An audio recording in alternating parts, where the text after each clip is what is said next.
আচ্ছা, আমাদের যে মাননীয় সরকার আছে সেইখান থেকে তুমি কোনো সরকারি সাহায্য পাচ্ছ না?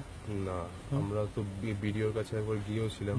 বিডিও সাহেব বলেছেন যে মানে তাদের হাতে এরকম কোনো স্কিম নেই। তাদের কাছে যেমন নাকি না তুমি 1 থেকে 10-এর মধ্যে আসতে পারোনি বলে তাই, 11th হয়েছে বলে তাই?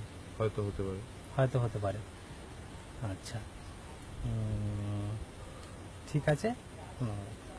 আর একটু মাননীয় এমএলএর কাছে কোনো যোগাযোগ করেছিল এটা কি? এখানকার লোকাল যে বিধায়ক আছে তার সে তোমার কাছে আসেনি বা লোকাল পঞ্চায়েত থেকে তোমার কাছে আসেনি? না, লোকাল পঞ্চায়েত থেকে আসা হয়নি। তাদের কাছে গেছিলে তোমরা? তাদের কাছে মানে আমাদের লোকাল সদস্যের কাছে আমরা গিয়েছিলাম। তিনি বললেন আমরা চেষ্টা করছি। আচ্ছা আচ্ছা, তোমাদের এই দরখাস্ত তার কাছে দরখাস্ত জমা দিয়েছো তোমরা? ইন্দিরা বিকাশ থেকে যে টাকা পয়সা পাওয়া যায় বাড়ি ঘর দর করার জন্য, সেই আপনি বলুন এটা, সেই রকম কিছু পদক্ষেপ আপনি করেছেন বা পেয়েছেন বা পাবেন? না, সেরকম কিছু পাইনি। চেষ্টা করেছেন? চেষ্টা করেছি বলতে ওরা একদিন বলেছিল করবো, আচ্ছা, তো সেটা করবে কিনা আমি জানি না। আপনি অ্যাপ্লাই করেছেন? হ্যাঁ, অ্যাপ্লাই করেছি একটা।